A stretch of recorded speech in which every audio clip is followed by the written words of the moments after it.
যেটা ইউনিক হচ্ছে কি জানেন, আমাদের এখানে ডাক্তারিটা ইজ নট বেসড অন একটা ডাক্তার একটা সাবজেক্ট। এটা হচ্ছে যে একটা পেশেন্ট, তার একটা অসুখ আছে, সেই অসুখটাকে ডিল করার জন্য যদি 3জন ডাক্তার, 4জন নার্স, 5জন টেকনিশিয়ানের সম্মিলিত প্রচেষ্টার প্রয়োজন, তাহলে উই অফার দ্যাট সার্ভিস। সেটাকে ইজ এ টিম সার্ভিস, এটাকে আমরা বলি মাল্টি ডিসিপ্লিনারি টিম। এইটা ছাড়া অ্যাকচুয়ালি আজকাল মডার্ন ডাক্তারি হয় না। আমরা যেটা হাইলাইট করতে চাই, নট জাস্ট যে ক্যাননের প্রথম installation in India in terms of IR is this, right? কিন্তু সেটা কাকে সার্ভ করছে, কাদেরকে সার্ভ, এটা যেটা খুব ইম্পর্টেন্ট পয়েন্ট হচ্ছে, রোগীদের একটা সাধারণ একটা চিন্তাধারা থাকে যে আমরা একটুখানি বাইরে কোথাও গিয়ে ডাক্তারিটা করি। অ্যাকচুয়ালি সত্যি কথা বলতে গেলে এই সেট আপ ভারতবর্ষের কোথাও নেই। সত্যি কথা বলতে গেলে right from doctor Devi Shetty, doctor Devi শেট্টির ভিশনটা আছে যে যে এই ধরনের চিকিৎসা পেশেন্টের কাছে পৌঁছে দেওয়া দরকার। তার জন্য এই মেশিনগুলোর দাম 10-12 কোটি টাকা রোজই। সুতরাং সেই মেশিনটা থেকে কবে পয়সা উঠবে সেটা অনেক পরের কথা, সেটা অনেক অন্য ভাবনার কথা। কিন্তু এই মেশিনটা থাকলে ভালো কাজটা করা যাবে, আমেরিকাতে যে কাজটা হচ্ছে সেই কাজটা করা যাবে, এই চিন্তাধারাটা তো আগে থাকতে হবে।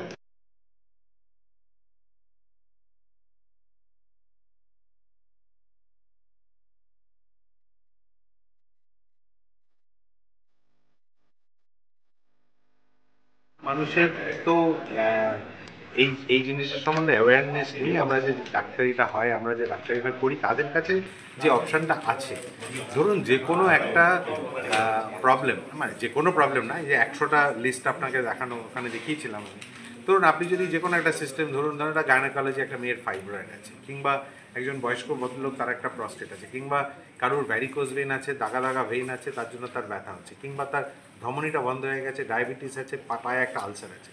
এই প্রত্যেকটা চিকিৎসার যে ট্র্যাডিশনাল কনভেনশনাল যে চিকিৎসা, পেট কেটে ইউটেরাসটাকে বাদ দেওয়া, কিংবা প্রস্টেটে টিউআরপি করা, এই প্রত্যেকটার অল্টারনেটিভ চিকিৎসা মিনিমালি ইনভেসিভলি কাটাছেঁড়া না করে almost walk in walk out or day care বেসিসে এর চিকিৎসা করে পেশেন্টকে সিমিলার একই ধরনের সুরাহা দেওয়া যেতে পারে, but without the attendant hospital stay, without the attendant risk of infection, complication, অন্যান্য যে সিস্টেমের উপর যে চাপ, রিস্ক, সেটা না দিয়ে এই সুবিধাগুলো তাকে দেওয়া যায়।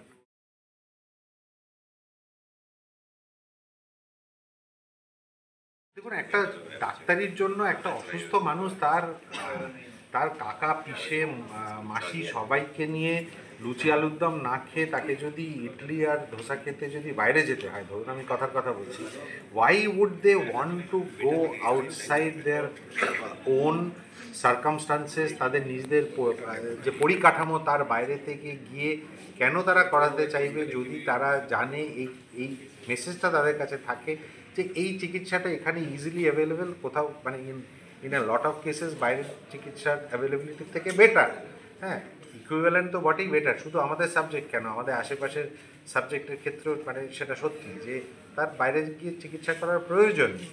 তা সত্ত্বেও যদি কেউ চায় সেটা করতে, নিশ্চয়ই সেটা তার চয়েস, অফকোর্স। Thank you.